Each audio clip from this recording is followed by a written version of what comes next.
안녕하세요. 네, 마을 인권 강의 어느새 5번째 강의가 된 것 같아요. 그러게요. 네, 장애인, 비장애인 모두가 행복한 마을 어떻게 가능할까? 오늘 이거에 대해서 이야기를 나눠보기로 했는데요. 사실 오늘 이 강의 비밀이 약간 있죠. 네, 이게 라이브가 아니라 오늘은 사실 이 녹화를 해가지고 네, 11월 3일 3시에 지금 송출되고 있는 건데요. 이곳은 이제 대학로에 위치한 노들 장애인 자립생활센터 6층 교육장입니다. 네, 선생님 여기 올라오신 데 약간 어떠셨어요? 건물 들어올 때부터? 일반 건물하고는 좀 차이가 있고요. 어떻게 네. 차이를 느끼세요? 저도 약간 느꼈는데 어떻게 예, 계단 올라올 때나 네. 복도나 특히 화장실에 네.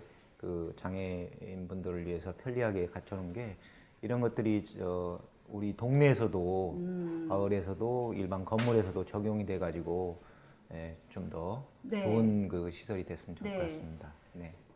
장애를 가지신 뿐만 아니라 비장애인에게도 좋은 건물인 것 같아요. 네. 이렇게 걸리낌 없이, 네, 턱 없이 계속 다닐 수 있어서 되게 편하다는 생각이 들었습니다. 네, 오늘은 바로 이런 이야기를 하게 될 것 같은데요. 노들 장애인 야학의 교장 선생님이시자 전국 장애인 차별철폐연대 상임 공동대표이신 박경석 선생님 모시고 비장애인, 장애인 모두가 행복한 마을 어떻게 가능한지 한번 이야기를 들어보도록 하겠습니다. 선생님 박수로 맞아볼까요? 네, 와. 네, 반갑습니다. 네, 불러주셔서 반갑습니다. 감사합니다. 네. 선생님 소개를 좀 직접 예, 더 자세히. 네, 오늘 네. 장인야 교장이라고 했는데 네, 저는 네, 네. 우리 학교에서는 저를 고장이라고 불러요. 아. 교장이라고 안 불고 감히 고장이라고 불러요. 왜 그러냐? 왜 그럴까요? 궁금하시죠? 예, 네. 진짜 궁금하네요. 제가 조금 고장 났잖아요. 아이고. 이걸 이제 보통 이제 이 사회과학적인 신앙적인 용어 말고 네. 사회과학적인 용어로 이 신체적 정신적 손상이라고 해요. 예. 그죠? 몸에 고장 났습니까? 저요? 좀 정신적으로 조금 고장 났습니까? 뭐 이런 이야기, 예. 고장, 뭐 손상 이런 뜻인데 그런데 왜 고장 났냐? 뭐 제가 뭐 어차피 고장 난 사람이고 얘는 비장애인의 시각에서 봤을 때 정상성이라는 정상이 뭔지는 모르겠지만은 그 정상성이라는 것이라고 이야기하려고 하는 그들의 일반 뭐 정상 뭐 이런 이야기로 하려고 하는 것들에서 좀 일탈한 상황을 갖다가 이야기하는 거예요. 일탈이 뭐냐? 정신적, 신체적 손상이라고 하죠. 그거는 이제 장애를 규정할 때 그렇게 나오는데 그걸 의학적으로 규정하는 거예요. 장애. 그런데 왜 그것을 거부하고 있으면서 왜 고장이라고 하느냐 네. 하면 어차피 뭐 고장 난 거 뭐 이런 것도 있지만은 우리 야학 같은 경우가 장애 인구가 대략 한 250만 명 정도 되는데 40% 가까이가 초등학교를 겨우 졸업한 학력으로 살아가요. 93년도 이전에는 이 초등학교를 대한민국 국가에서는 너무 힘들다고 공부하는데 힘들다고 어린 나이에 공부하기 힘들다고 면제시켜줬어요. 우리 사회자님도 초등학교 때 학교 안 가게 하면 기쁘겠죠, 그죠? 네.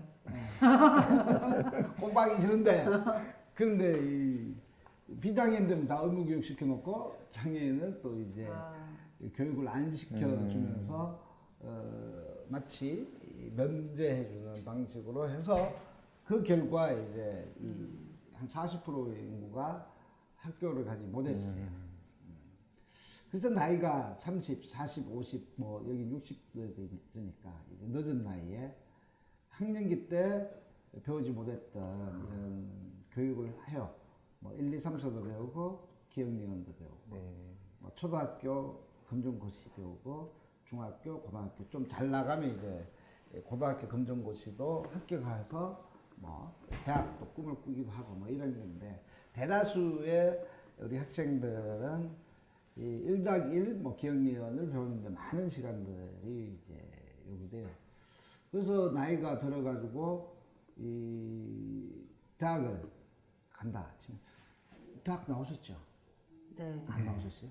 나왔습니다. 대학을 좀 다녔습니다. 네, 그렇죠. 대학 나오셨죠? 예, 예. 저도 나왔어요. 네. 아무튼 예, 그것이 일상적인 교육의 목표이고 대학 나와서 이제 직장도 가지고 이런 것들이 사람의 삶인데 그래서 나이가 40, 50대 가지고 겨우 이제 대학을 가서 이제 뭐 서울대학교 큰 대학을 가서 이렇게 공부를 하는 것도 하나의 방법이지만은 이들이 다 공부할 수 있을까? 정말 이런 식으로의 기준을 가지고 자기의 이 성공이나 이 성과를 가진 공부를 할 수 있을까? 할 수 있는 사람은 참 좋지만은 그렇지 못하는 사람도 있더라고요. 그래서 어차피 공부하는 바에는 좀 내가 변하는 것도 중요하지만은 내가 처벌받은 문제와 관련해서 세상도 좀 변화시켜야 되겠다. 그래서 세상을 변화시키는 좋은 방법이 뭔지 알아요? 공부시키는 거 교육 알아? 세상을 변화시키는데 가장 좋은 방법은 일단 이 방송을 듣는 게 가장 네, 맞습니다. 네, 일차적인. 깔아야 되니까. 예. 그리고 이제 공부라는 것들을 통해서 1, 2, 3, 4의 공부도 필요하지만은 세상이 어떻게 장애인을 처벌했는가에 대한 이야기를 함으로써 변화시키고 그 힘을 가지게 하고 말만 하면 안 되니까 투쟁도 하고 네. 거리로 나가고 뭐 이러면서 하니까 이 세상 사람들이나 지방 특히 이제 정부 관료들은 우리를 굉장히 좀 일탈하는 사람으로 말 안 듣는 사람으로 정상적인 뭐 걔네들이 이야기하는 시민적 의식에서 좀 고장난 사람으로 이렇게 대답을 하더라고요. 그래서 잡아가기도 하고 그래서 어차피 고장난 것이라는 것은 세상이 고장이 났기 때문에 이 세상을 변화시켜야 된다. 쌍방의 문제다. 동감하는데 그 일반적으로 표현하거나 이렇지 않으면은 이제 관심 갖지를 않잖아요. 네. 그래서 선생님이 고장이나 뭐 투쟁이나 싸움이나 진짜 일탈이라는 역설적 표현을 하신 걸로 충분히 이해가요. 네. 그러면 그래서 그 단순히 저게 오타가 그러게요. 오타가 아니에요. 네, 오타. 그러니까. 관심 요렇게라도 관심 좀 끌어보라고. 예, 맞습니다. 고장. 근데 실제로 고장의 의미는 또 이제 제가 개인적으로는 장애인 운동을 중도의 장애를 입었거든요. 네. 그래서 중도의 장애를 입고 이제 이 장애인 운동, 장애인 문제를 해결하기 위해서 함께했던 최초의 공간이 노들장애인 야학이기도 해서 저는 운동적으로도 고장이고 고향 고장이고 그런 의미도 있고 그래서 학생들이나 교사들이 고장이라고 불러주면 좋아요. 네. 그래서 그런 것들이 또 모여가지고 전국 장애인 차별철폐연대를 만들었고 그래서 상인 공동대표를 하고 있습니다. 오늘 제가 이야기하는 주제가 이제 장애인은 누군가, 아까 장애에 대한 이해, 비장애인과 장애인들의 관계 속에서의 인식 개선 이런 이야기가 주된 건데 우리 전국 장애인 차별철폐연대도 이름이 굉장히 길잖아요, 그죠? 네. 그래서 이 민주노총 같은 데 큰 집회 가지고 몇 번 이제 가가지고 대중 발언을 하러 올라간 적이 있어요. 그래서 사회자가 저를 막 소개하는데 전국 장애인 철폐연대에서 오셨습니다 그러더라고요. 그래서 전국 장애인 차별철폐연대인데 전국 장애인 철폐연대라고 해버리면 조금 기분이 좋을까요? 한 글자 뺐더니 진짜 차이가 많이 나요. 그러니까 예.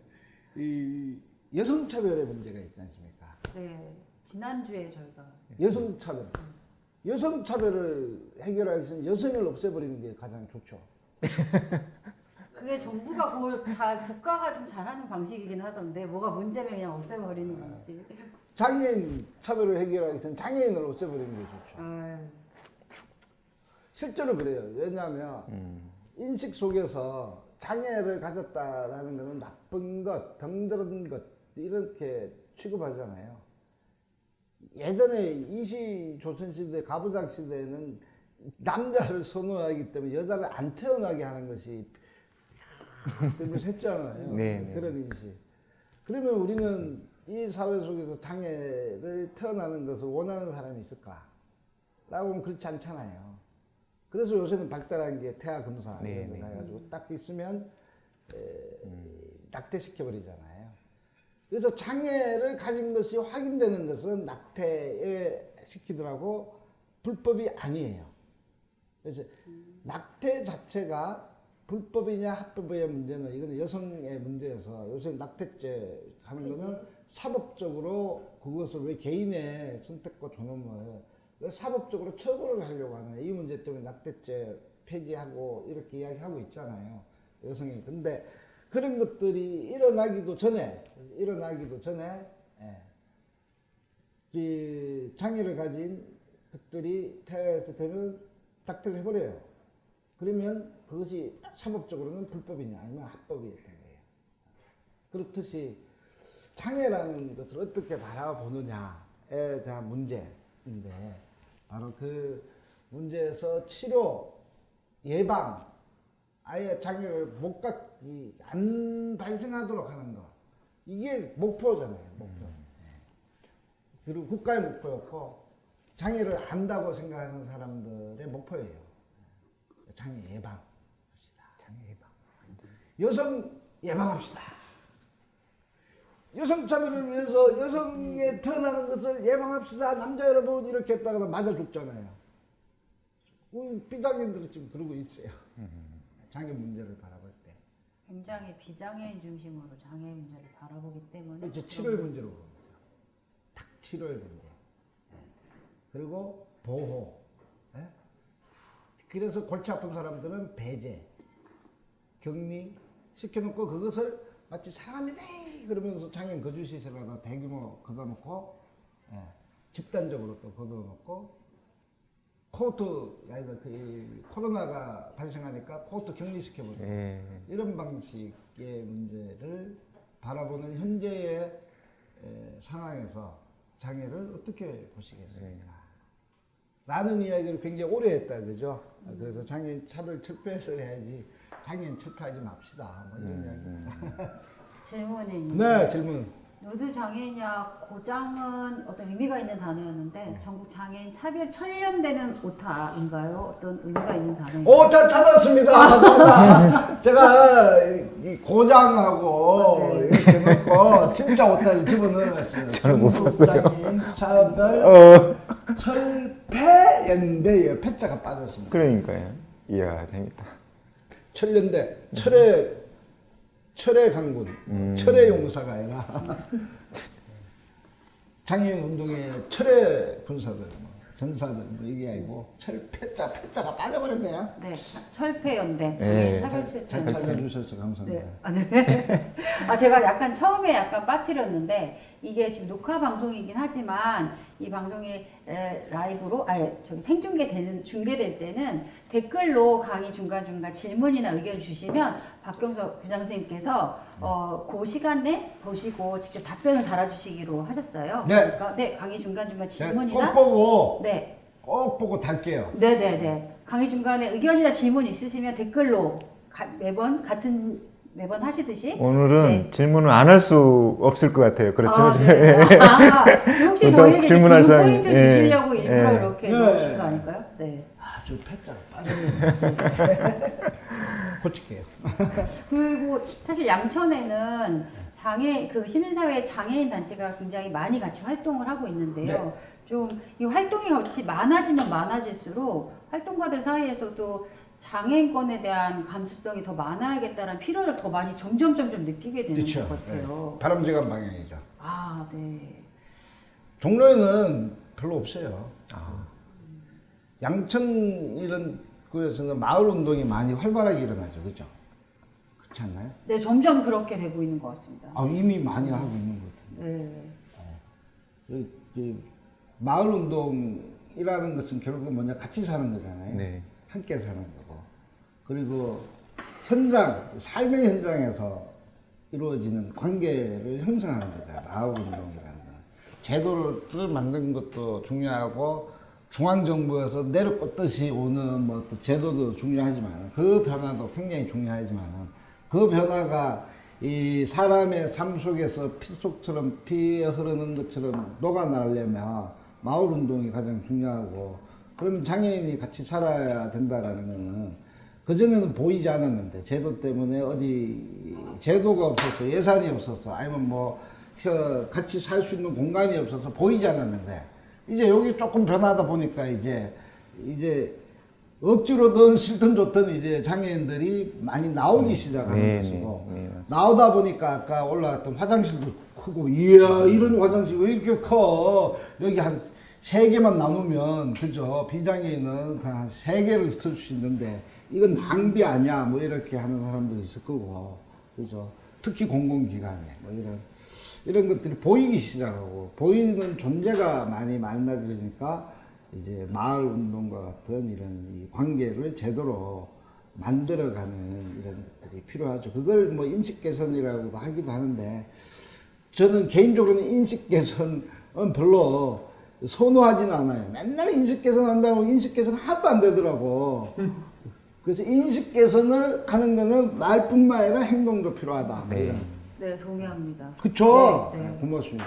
네, 인식만 가지고 되는 건 아니고 그래서 점점 더 장애인권에 관한 장애 감수성에 관해서 네. 좀 많이 더 필요가 느껴지는 것 같은데 사실 사실 사용하는 단어에서부터 실수도 하게 되는 것 같고 본의 아니게 네네. 네, 감수성 떨어지는 말도 하는 것 같은데 감수성 제일 떨어지는 말이 뭔지 알아요? 장애인을 뭐 장애우라고 한다든가 장애인 정상인 이렇게 말한다든가 네, 네. 뭐 이런 단어들 아 그렇구나. 네. 그건 일반적인 거고. 아, 네. 예. 장애우 이건 뭐 주체성을 없애버리는 거예요. 아, 여성우 그러면 남자가 여우 줄여서 이거는 또 다른 말이네. 하여튼 뭐 이런 식으로 뭐 왜 여우 부르냐 여자가 내 친구다. 이렇게 불러대면 참 여성 입장에서는 매우 좋아하겠죠. 아닌가요? 매우 갑자기 불쾌하겠죠. 네, 그죠. 네. 마찬가지인 거고요. 불구자 뭐 이런 말. 옛날에 많이 썼었죠. 1954년도에 장애인 단체들이 처음 만들어질 때 역사적으로 보면 한국 불구자 협회였어요. 스스로 그렇게 또. 그때는 장애인 단체들이 국가에서 보호단체, 치료단체들이 만들어졌거든요. 저희처럼 운동하는 단체가 아니라 그냥 국가가 돈 몇 푼 주니까 거기다가 한국 불구자 협회를 만들었어요.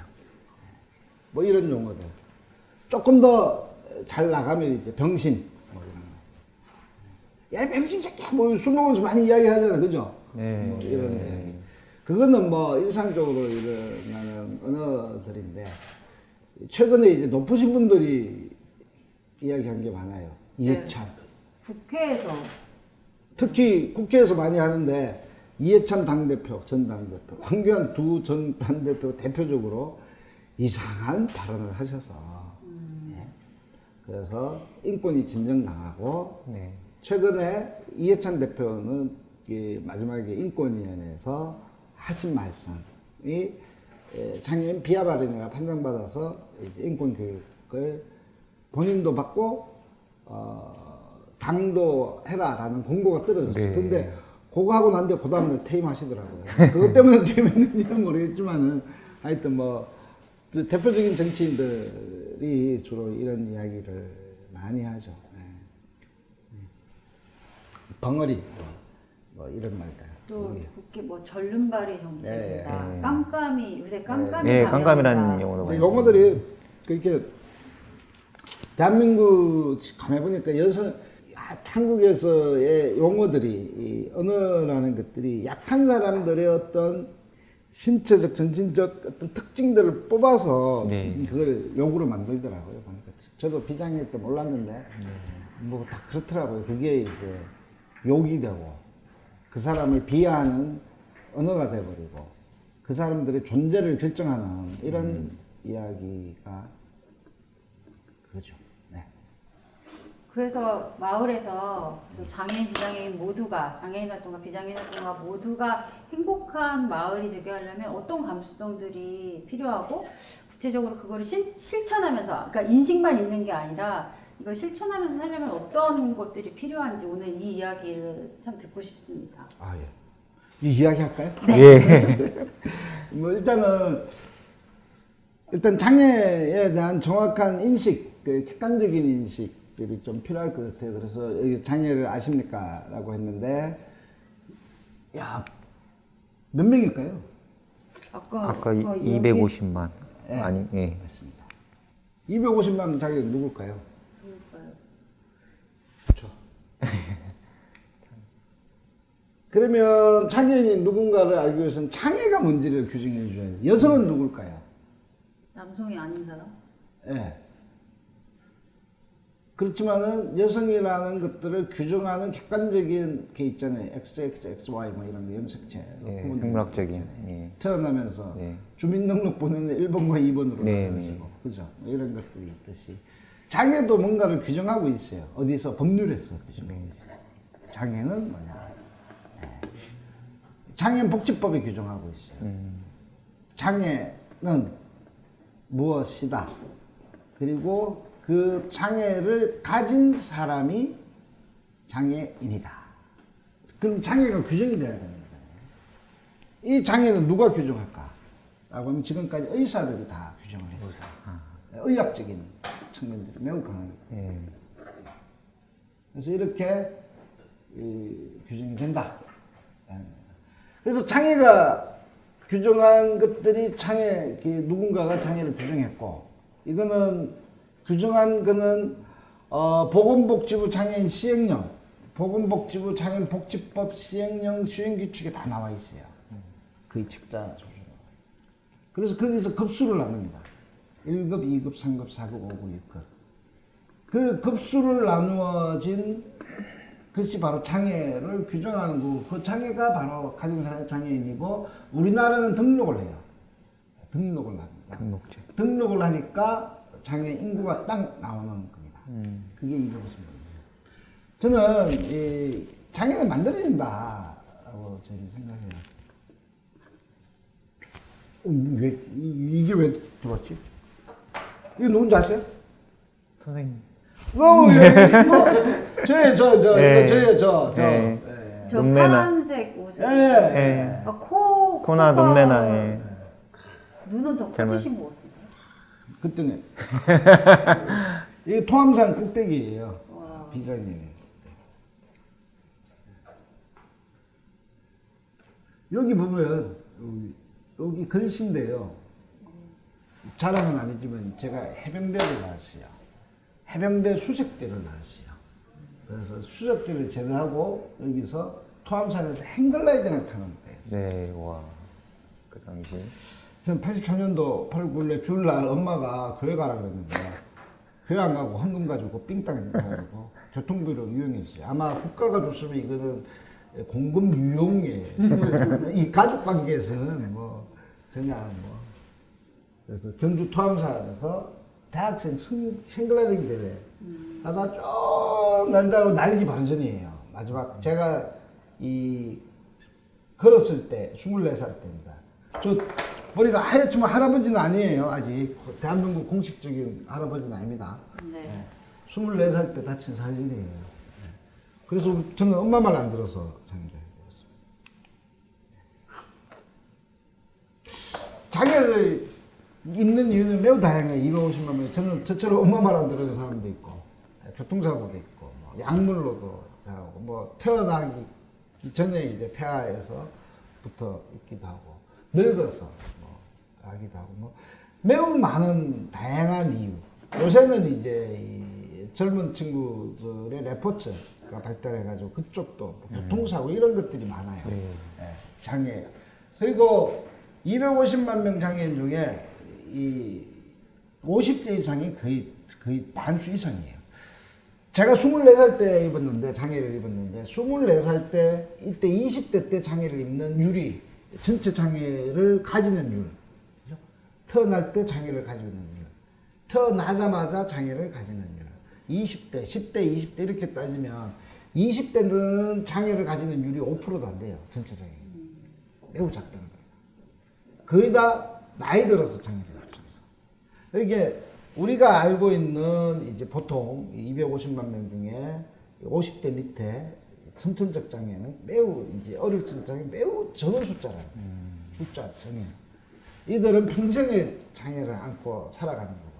저는 20대 때 엄마 말 안 들어가지고 지금까지 걸었던 시간보다 이제 휠체어 타고 다니는 시간이 많은 거고. 65세 때 있으면 뭐 장애를 갖고 65세 때까지 장애를 안 입고 있다가 65도 죽을 때까지 몇 년 안 하다가 이제 죽고 뭐 이런 매우 다양한 진입이 있다. 그런데 엄마 말 안 들었다고 차별받아야 될 이유는 없는 거예요. 엄마 말 안 들은 적 많죠? 너무 많죠. 늘 안 듣죠. 들은 왜 적이 나도 있어요. 엄마 말 안 들어 왜 장애 있고 그래서 장애 입었다고 차별받으면 안 되죠. 그죠? 문제는 차별을 받느냐 안 받느냐에 대한 문제입니다. 보통 이제 장애 그러면 동정 굉장히 불쌍하다 뭐 그들을 위해서 봉사해야 된다 극복해야 된다 이게 매우 이제 동정 봉사 극복이라는 말은 언어적으로 보나 아니 뭐 감성적으로 매우 중요한 말이거든요. 사람이 동정심이 있어야죠. 그죠? 메말라가지고 이제 콘크리트로 메말라가지고 그죠? 이렇게 해가지고 기계처럼 이럴 수는 없잖아요. 동정심이 있어야죠. 또 뭔가 자기가 돈 버는 일 이외에도 뭐 자기의 가진 신념이나 활동을 위해서 봉사할 수도 있어야죠. 뭐 일을 하는 데는 뭐 이제 돈 주는 만큼 하면 되지만 저처럼 그렇지만은 좀 더 봉사할 수 있는 힘도 있어야 되는 거고 그리고 위기가 오면 극복해야 되는데 이게 얼마나 좋은 말들입니까, 그죠? 굉장히 좋은 말들이에요. 이게 장애를 하면 언론에 많이 이야기하는 주제들이에요. 저는 이 장애에 대한 이해를 하기 위해서 이 말이 어떤 말들인가라는 것들을 먼저 이해할 필요가 있다라고 생각해요. 동정, 봉사, 극복. 저 보니까 되게 동정스럽죠, 그죠? 불쌍하고. 아니, 저 아닌데. 존경. 그래요? 네. 워낙 저는 미리 정보를 아니까 그렇지. 아니요. 얼굴에서 드러나는 기운이요 전혀. 아, 그래요? 저는 경험은 이제 지하철에 리프트가 있어요, 지금도. 그래서 리프트를 타려고 이제 엘리베이터가 없어서 막 기다렸는데 할머니가 진짜 할머니, 저 할아버지 아니라고 그랬잖아요. 진짜 할머니 이제 앉으니까 키도 비슷해. 이제 꼬라져가지고. 저기 또 오더라고요. 딱 오래. 저를 물거리 보더니만 머리를 갑자기 자기 애인처럼 이렇게 머리를 탁 불쌍한 눈으로 탁 보면서 이 연세는 그러면서 조금 젊어 보이는 제가 조금 젊어서 생긴 거는 잘생기셨는데 그러면서 쯧쯧쯧 하시면 가더라고요. 아유 그래 아이, 생긴 거는 잘생겼다라는 것까지는 좋았어. 그래도 이제 연세가 많아서 내 또래도 아니고 조금 그랬지만 머리까지 저러면서 쯧쯧쯧 하고 가니까 참 제가 이거를 어떻게 설명해야 되나. 그 사람은 나를 어떻게 봤을까. 뭐 이런 생각이 있어요. 또 하나는 이제 우리 노들약 학생들은 여기 지금은 곧 노래방이 다 망해가지고 못 가지만은 거의 망해서 그래서 여기에서 노래 부르지만은 노래방에 같이 딱 가면 맥주도 한 잔 먹고 딱 그러잖아요. 맥주 드셨죠? 네. 딱 한 잔 딱 먹고 이제 딱 나오는데 저 또래 아저씨가 저희들 딱 보더니만 돈 1,000원을 딱 주는 거예요. 한 5명이 있었는데. 노래방에서요. 네, 우리가 기특했던지. 그래서 정말 내가 10,000원이었으면, 이야, 이거, 뭐, 생각하면서 받아줄 건데. 야, 그리고 내가 명색이 노들장이냐, 고장인데, 학생들 4-5명인데, 1,000원 딱 받아가, 그거 받아가지고, 이거 혼자 먹지도 못하고. 이거는 받으면 손해야. 그죠? 분쟁이 일어나요, 분쟁. 그분은 뭐 나쁜 마음으로 줬을까 뭐 이런 그리고 이렇게 전반적으로 동정적 시각이 어떻게 변하는 거 아니 불쌍한 시각으로 변하고 그것이 시와 동정의 대상으로 변해버리는 거예요. 권리의 주체가 아니라.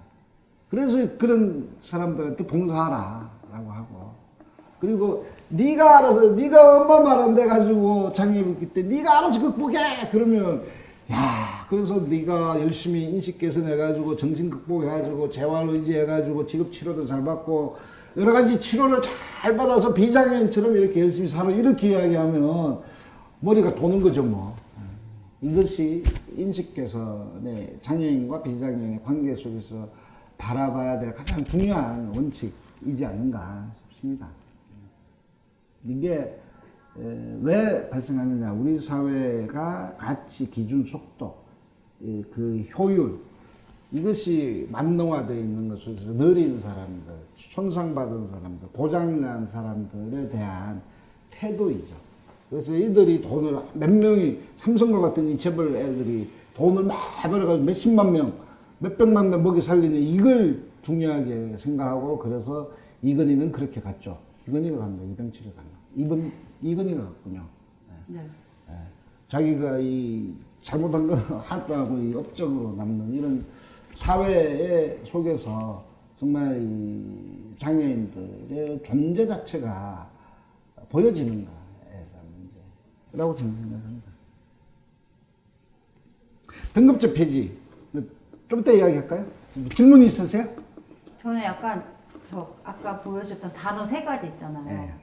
동정, 봉사, 극복 이 3단어는 자기 자신에게 할 수 있는 말이지 그 가치를 남에게 투여하면 안 되는 단어들인 것 같은데 비장 우리 목사님은 맨날 그거 주고 그렇게 하던데 그럴 설교할 때 봉사하십시오.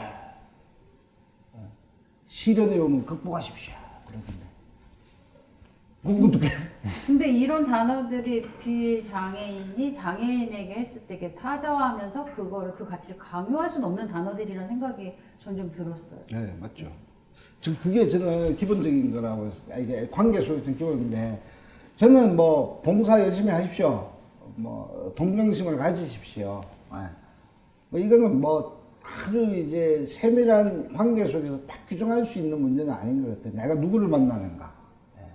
제가 공태원이라는 분을 잘 아는데 봉사하십시오. 그러면 살짝 꼬셔가지고 밀기도 하고 이러거든요. 야, 내 동료들이 막 힘들어. 야, 네가 극복해야 돼. 이럴 수도 있죠. 이게 어떤 상황에서 쓰여지는가에 대한 문제이죠. 있잖아요. 내 친구 힘들어 하는데, 야, 네가 극복해야지. 어떡하냐. 네 인생이 그런 거야. 뭐 이러면서 극복하라는 말을 할 수 있죠. 이게 이런 말이 그냥 어떤 하나의 관계, 어떤 집단적인 관계, 여성성이라는 관계, 장애를 가진 사람들 집단과의 관계 문제에서 그렇게 쓰여지면 집단 자체를 다 그렇게 보거든요. 그죠? 여성들한테 여성 여러분 남성한테서 그렇죠? 극복하세요? 뭐 이렇게 이야기하면 바로 돌맞죠. 저야 뭐 이제 뭐 국회에 나가거나 뭐 선거에 나갈 일이 없으니까 그럼에도 불구하고 이런 말은 매우 부적절하죠. 그래서 이게 이제 뭐 극복이라는 거 개인주와 효율을 찾잖아요. 무한 경쟁에서 네. 비장애인 넓혀보면 세계에서도 똑같은 논리로 그렇게 적용이 되는 것 같아요. 네가 공부를 안 해서 네가 그쵸. 루저가 돼서 맞죠. 네, 이렇게 계속 광범위한 명확히 들어가는 장애인 비장애인에서 나타나는데 일반인들 내에서는 비장애인 세계에서는 더 그렇게 심어주고 있는 것 같아요. 네, 똑같아요. 저는 똑같아요. 비장애인 관계 속에서도 돈 있는 사람들과 가난한 또 그런 게 나타나죠. 정규직도 비정규직도 그렇게 나타나는 거고, 그죠. 저는 이게 그냥 딱 어떤 장애인과 비장애인의 관계 속에서 나타나는 게 아니라 이것이 보여지는 어떤 집단들을 대신 장애 문제는 유독 그것이 강화되고 정당화되고 있더라라는 겁니다. 그래서 장애인 거주시설이라는 집단적 수용시설을 만드는 배경들도 다 그런 거거든요. 지역사회에서 같이 살 수 있는 환경이 없으니까. 야, 너 불쌍하니까 도와줄게. 어떻게 도와주실래요? 그러니까 가족도 버리고. 그러니까 물 좋고 산 좋은 여수 같은 데 라팔집 이번에 그런 데다가 130명을 거기다 모아놨어요. 거기다 모아놓고 거기다가 밥 주고 거기다가 왔다 갔다 하는 인력 주고 거기다가 똥을 좀 다 가리게 해주고 거기서도 가가지고 치료사 가가지고 그쪽에 들어가서 치료해 준 거예요. 치료라는 이름으로. 심리치료. 그 사람들의 심리가 얼마나 삐뚤어져 있길래 심리치료, 뭐 상담치료 모든 것들 그런 방식으로 하고 있고 그것이 저는 이 사회 속에서 이 관계 속에서는 많은 변화와 투쟁이 있다고 생각하거든요. 비정규직의 투쟁, 여성들의 투쟁, 그리고 또 처벌받고 있는 사람들의 투쟁, 이런 투쟁들이 쭉인데 그 사람들은 자신의 존재조차를 인정 못 받는 거예요. 투쟁이 있다라는 거는 존재가 있기 때문에 그 존재를 나타내려고 하는 자신들의 노력이 있는 거 아닙니까? 여주에 있는 그 사람들, 그 발달장애인 자기 의사소통도 못 한다고 해서 모든 자기 결정과 선택권을 가지고 하나들이 거기 있는 것들이 좋은 것이다라고 이미 규정해버려요. 한번 생각해 보십시오. 내가 의사표현을 못한다고 해서 네가 한 방에 10명이 5명이 같이 자고 화장실 하나 쓰고 TV 하나 보는 게 좋은가요? 아니면 집에 나와서 자기 공공임대주택에 개인별 방을 가지고 그리고 자기 텔레비를 가지고 개인용 화장실을 가지고 이런 집을 주는 게 좋은 건가요? 당연히 후자죠. 후자죠. 저희 어머님 아버님이 90대 3세 89세인데 장애 등급 받으셔갖고 요양보호사가 오시거든요. 네. 그렇지는 말 그대로 노인 요양 시설에 가셔야 되는데 지금 집에서 본인의 집에서 금방 그런 생활을 하시기 얼마나 얼마나 좋습니까? 가능한 예. 거예요. 요양이랑. 근데 또 많은 노인들이 요양 급여를 받아가지고 시설로 보내버려요. 그렇잖아요. 그렇기는 면회도 못 가고 그죠. 제가 얘기 들은 똑같은 이런 현상이 일어나고 있다. 계층 간의 문제, 속도의 문제에서 뭐 돈이 많으냐 안 많으냐 이런 문제들이 사람을 대하는 태도의 문제들이 쭉 있어요. 그래서 같이 연대해야 되는 문제가 바로 그런 연대이죠. 마을에서도. 근데 저는 오늘 장애인 문제만 가지고 이야기하니까 좀 내가 이걸 좀 더 강조하는 거는 장애인은 아주 집단적으로 그렇게 역사적으로 차별받았다. 그래서 유엔 장애인 권리협약에는 장애인은 역사적으로 자기 선택과 결정권을 받지 못하고 차별받아왔다. 어떠한 수용 가능한 지역사회에서 수용 가능한 것들을 만들어내지 못했다. 라고 하는데 그 250만 명 장애인을 다 이야기한 게 아니에요. 저 같은 장애인은 장애를 중간에 입었지만은 가족들 덕분에 이렇게 지역에서 살고 있잖아요. 그 말은 결국은 자신의 존재조차도 특히 중증장애인들이 그렇게 살아왔다라는 것을 규정하는 거거든요. 그래서 그거를 좀 바꾸었으면 좋겠다.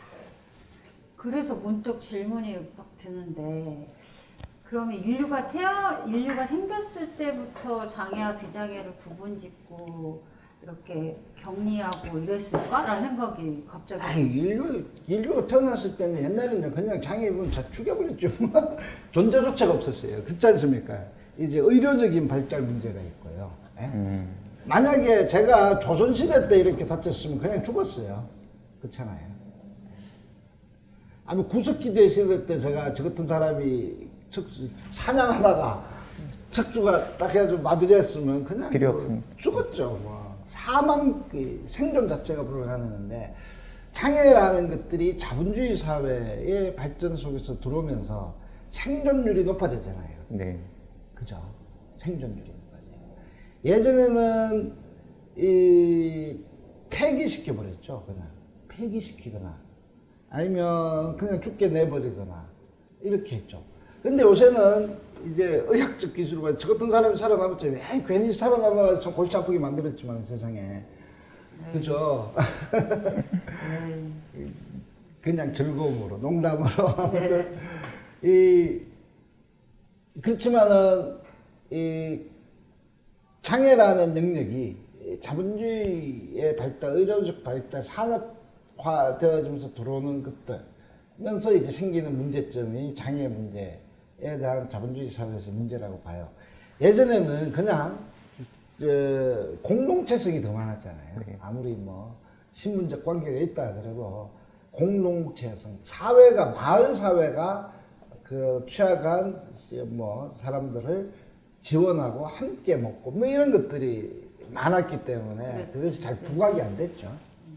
알겠습니다. 뭐 또 이제 등급제로 넘어가 볼까요? 네네. 네. 제 인식 개선에서 가장 중요한 담론들이 있는데요. 보호, 재활, 권리, 자립. 장애 문제를 바라보는 데 있어서 네 가지 담론이 있습니다. 보호는 철저하게 아까 이제 1954년대 장애 불구조합회, 그죠? 한국 불구조합회 이런 말들. 그리고 이 당시에는 박정희가 집권한 생활보호대상자였어요. 이 생활보호대상자, 그거는 이제 장애인뿐만 아니라 사회적 취약계층에게 대하는 태도, 법, 이런 문제가 다 보호대상이었거든요.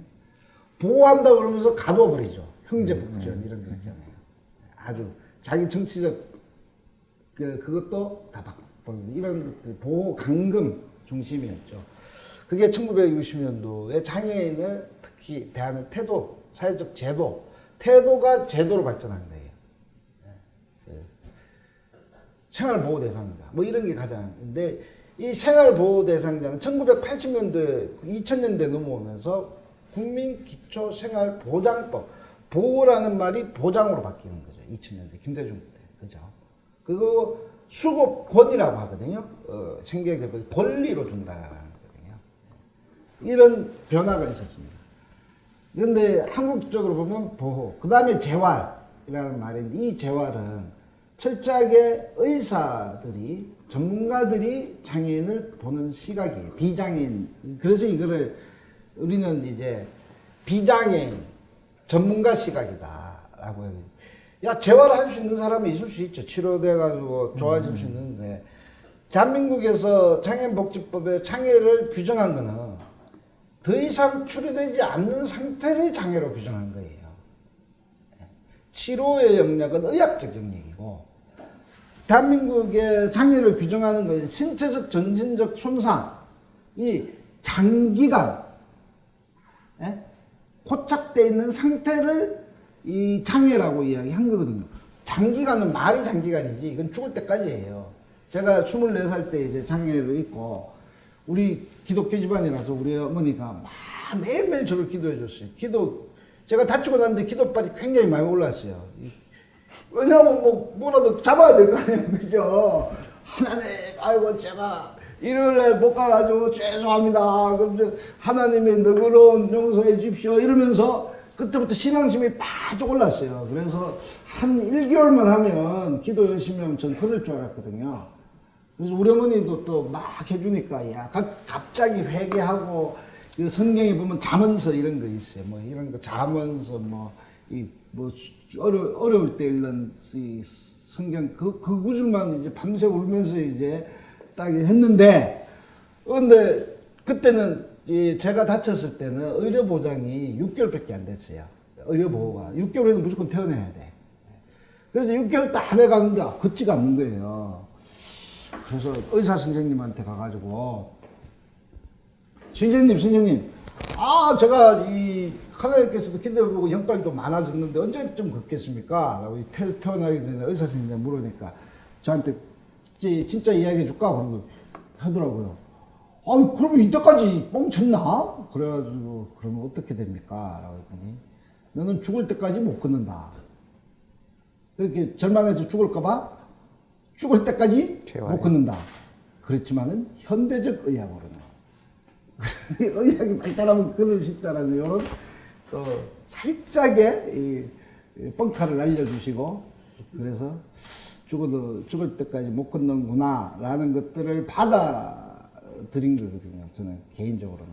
그래서 5년 동안 집에만 있다가 동료랑 상의하다가 그걸 수용하게 되니까 이제 나오게 되고 나와서 만나게 되는데, 이게 제가 겪었던 경험인데, 그럼 계속 내보고 너는 치료의 대상이다 라고 하면 난 맨날 치료만 생각해야 되잖아요. 그죠? 내 치료는 몸을 치료하는 거잖아요. 비장애인에 비해서는 나의 마음이 뭔가가 삐뚤어져 있을 거야. 그죠? 내 마음을 치료해야 되고, 정신적 손상, 정신이 좀 그거 하니까 네 개인의 문제니까.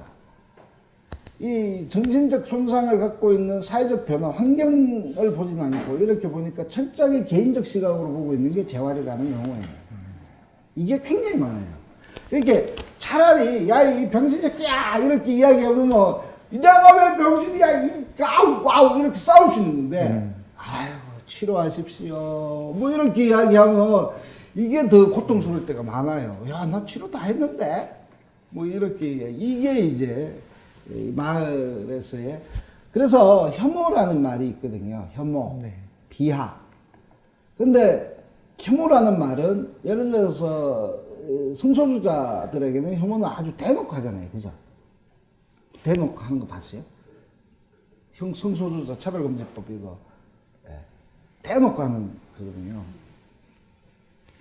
장애인에 대해서는 대놓고 하는 데도 있고 속으로 하는 데도 있어요. 안 나타나고. 요번에 양천구에 가까운 백석초등학교가 있어요. 강서구. 네. 네. 그 옆에 이제 그 여성 플라자처럼 어울림 플라자라고 그 장애인계에서 해서 건물을 5층짜리 건물을 수련원을 지으려고 하는데 백석초등학교 부모들이 반대해가지고 지금 5년째 못 짓고 있어요. 아, 그런가요? 거기는 지나다니는 길인데. 그래요? 네. 근데 그 이슈는 잘 몰랐어요. 예. 사는 일단은 곳은 아니에요. 우리의 이슈는 무관심하고 그러니까 사회가 잘 안 모를 수밖에 없죠. 뭐 신문 기사가 제대로 나지도 않는데 뭐 그죠. 여기 이제 막 여기에서는 관심 가지고 나. 작년에 그 강서구 엄마가 무릎 꿇어가지고 그거는 특수학교. 예, 네. 특수학교. 그건 학교고요. 예. 이거는 수련원이거든요. 예. 그래서 땅값 떨어진다고 이때까지 보는데 이제 부모에게 딱 바뀌더니 이제 좀 더 이제 친절해졌어요. 학생들의 안전을 위해서 반대하는 것이지, 그거 합의해야 되는 것이지, 우리는 장애인들을 반대하지 않는다라면서 또 이제 멘트가 다 바뀌었어요. 참, 그러니까.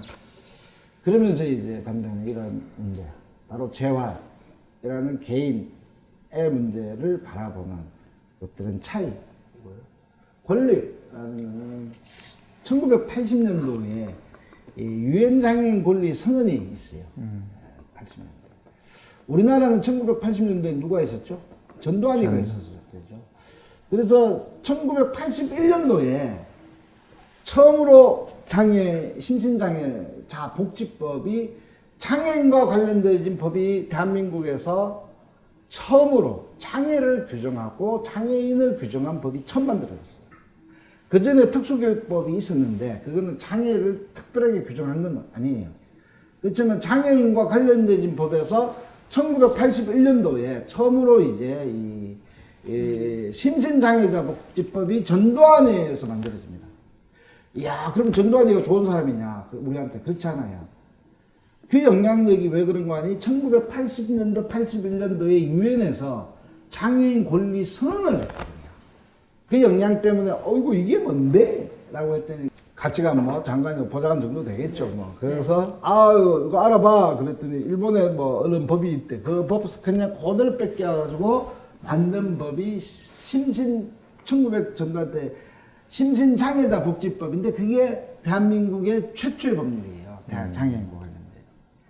그래서 심신장애자라는 용어를 공식적으로 법률적으로 얻은 단어예요. 그래서 장애자라는 말이 법률적으로 1981년도에 쓰이기 시작합니다. 그전에는 병신, 찐따, 전문발이 뭐 다양한 이 신문에는 이렇게 나와요. 정상인이 돌보다 소아마비 아이들 뭐 이러면서 이게 신문에 나오는 글들이거든요.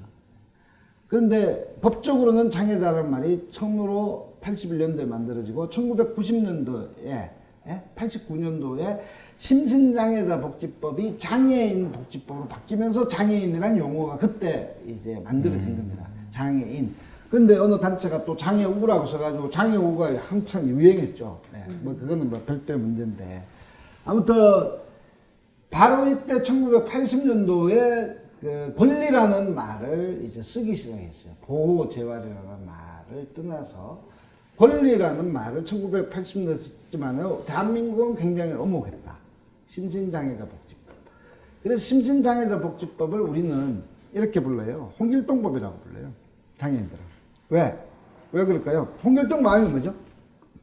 아버지라고 부르지 못한 서름. 최초로 만들어진 법은 법인데 이놈의 법을 법이라고 못 불러. 법은 강제적 조항이잖아요. 그죠? 네. 그죠? 흡연 아닌 곳에서 담배 폈다가는 해가지고 돈 내야 되죠. 이런 게 법이거든요. 근데 이 모든 법의 처음부터 끝은 다 할 수 있다 했어요. 딱 하나 지켜준 거는 4월 20일 날 장애자의 날을 만들어서 그날 맛있는 거 사준 거가 그 법의 성격이었어요.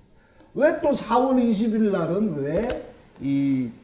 왜 눈단 적었지? 왜 그날 왜 4월 20일 날을 왜 장애자의 날로 했을까? 그 당시 장애자 왜 그랬을까? 추적을 해보니 그날 비가 가장 많이 안 오는 날이었다고 이런 소문이 있더래요. 또 하나는 뭐 재활협회 거기 조직이 만들어진 기념일이라 하나 하여튼 뭐 그런 것들이 합쳐져 가지고 철저하게 그냥 주어진 거죠. 야, 장애인들아, 비 잘 안 오는 날 한번 야외에 모아줄 테니까 이 가수들 노래 부르고 빵 하나 먹고 가라, 이런 식으로 만들어진 법안이라는 겁니다. 지켜지지도 강제적으로 지켜줄 수 있는 조항이 없이 그냥 창의자의 날 하나 살짝 들어간 것들이 그 법의 성격이었어요. 그러니까 이제 우리는 그걸 없애려고 했고, 그래서 89년도에 장애인 복지법이 만들어졌습니다. 권리, 그러니까 권리의 문제를 보자라는 거예요. 2000년도에는 여기에는 이제 장애인을 바라볼 때 자립이라는 말에 대한 인식이 매우 중요하거든요. 왜냐하면 자립은, 야, 자립은 보통, 야, 내 혼자서 자립해서 이제 부모가 성년 때까지 쉬어주고, 내가 자립해서 내가 돈 벌어가지고, 집도 사고, 그리고 또 이제 결혼도 하고, 애도 놓고, 그래서 나는 이 자립적으로 살 거야 라는 게 보통적인 자립의 성격이잖아요. 혼자서 걷지도 못하고, 언어도 못하고, 발달장애인, 지적장애인, 자폐장애인, 사지마비 장애인들, 중증장애인들은 자립이라면 그 사람들한테는 자립이 뭡니까? 물론 헬렌 켈러나 예를 들어서 스티브 호킹스나 이런 매우 이제 뛰어난 사람들이 자립하고 어떤 중증장애인 헌법대법관도 되고 이런 것도 있을 수 있죠. 그런데 대다수 사람들은 어떤 지원이 없이는 살아가기 힘든 거예요. 사회적 환경에 대한 지원, 개인별 지원. 내가 똥을 못 누는데, 대소변을 못 가리는데, 혼자서 일어서지 못하는 누군가 지원해 주잖아요. 이게 소위 이야기하는 돌봄 서비스라고 하죠. 사회에서는. 저는 이제 개인적으로는 돌봄이라는 말도 좀 싫어서 지원 서비스라고 하자. 좀 더 권리적 측면을 하자. 그래서 뭐 돌봄이든 서비스, 이게 개인별 서비스예요. 개인에게 직접. 활동 지원 서비스나 이런 것들이 만들어져서 내가 받음으로 인해서 내가 선택해서 살아갈 수 있는 지원, 체계가 있는 것을 자립이라고 해요. 자립의 개념. 그래서 자립이라는 게 나오고, 그 자립적인 것들의 가장 중요한 선택은, 용어는 자기 선택과 결정이에요. 자원봉사, 제가 다쳤을 때 자원봉사를 많이 받았거든요. 제가 좀 착하게 생겼잖아요. 자원봉사 받았다는 거는 제가 쌍둥이라서 그래요. 쌍둥이 형 맨날 불러가지고, 야, 이씨, 이러면서 이제, 해가지고, 계단 내리고, 뭐, 이렇게. 저는 가족들이 7남매라서, 이렇게, 어떤, 가족적 지원이 많아서 지역사회에서 나와서 살 수도 있었던 거예요. 가족이 하나도 없다 칩시다. 성질도 나빠요, 제가. 만약에 누군가. 그럼 친구도 없어. 성질이 나쁘고 좋은 거야, 뭐, 개인적 특성이잖아요. 뭐, 성질 나쁘다고, 뭐, 성질이 조금 까탈스럽다고, 뭐, 나쁜 거는, 인생이 나쁜 건 아니잖아요. 좀 성질이 더러운 사람들이 제일 재밌잖아요. 나는 성질이 더러운 사람으로 태어났는데, 자원봉사자를 구하기 위해서 성질을 좋게 하려고 생각해봐요. 그 사람 얼마나 이 가치 갈등을 느낄까요? 그렇잖아요. 자기 존재가 있는데. 그러니까 뭐 자원봉사 구하고 뭐 영화를 가고 싶어도 내가 가고 싶은데 가는 게 아니라 자원봉사가 시간이 날 때 갈 수 있잖아요. 그죠? 이게 자원봉사라는 말과 활동지원사를 지원받아서 자기 선택과 결정할 수 있는 시간에 갈 수 있는 차이는 어마어마한 거예요. 그래서 제가 상동이 때 이제 상동이 형한테 지원 안 받아요. 저 이제 활동보조 야, 몇 시에 올래? 이렇게 해가지고 오고 그러죠. 제가 상동인데 그게 싫어서 상동이는 미국으로 날랐는지 모르겠지만 아무튼 이것도 농담이에요. 아무튼 자립이라는 겁니다. 그래서 제가 이걸 좀 길게 하기는 보호, 재활, 권리, 자립이라는 이 담론, 이 기초 속에서 장애인 인식이 내가 이것도 사람마다 또 언어마다 관계마다 상황이 다 다를 수 있거든요. 그렇지만 기본적으로 권리와 자립적인 기반 속에서 관계가 형성돼야 된다라는 것이고 이것들이 이제 2019년 7월 1일부터 장애 등급제가 폐지되기 시작을 했어요. 단계적으로. 우리는 가짜 폐지라고 하는데 이게 1988년도 11월 1일 날 대한민국은 장애인을 등록하기 시작합니다. 8월. 등록제가 그전에는 없었어요. 왜 1988년 8월 11월 1일 날 등록하기 시작했는가니 바로 88 패럴림픽 때문에. 그래서 31년 만에 이렇게 등록제가, 그 당시 등록할 때는 장애인을 등록하면 등록증을 줍니다. 그러면 1급에서 6급으로 아까 의학적으로 규정한 급수를 줬어요. 저는 1급이었어요. 이제 2019년 7월 1일부터는 종합 서비스를 봐요. 그래서 이제 점수로 하면 됩니다. 종합 점수 몇 점수. 급수로 보지 않아요. 종합. 근데 뭐 급수냐 종합 점수 똑같아. 뭐 이거 어차피 점수지 아니냐라고 비판할 수 있어요. 저도 그런 비판에 대해서 동의는 하는데 조금 달라진 게 있어요. 1988년 11월 1일부터 보기 시작한 등급제는 의학적인 기준에 의해서 본 겁니다. 철저하게. 이런 거죠. 장애도 15유형이 있습니다. 우리끼리는 그냥 15종족이라고 그러거든요. 부족들. 그래서 아무튼 저는 지체부족이에요. 우리 15부족들 중에 최고 이 절대적 능력이 50%가 넘거든요.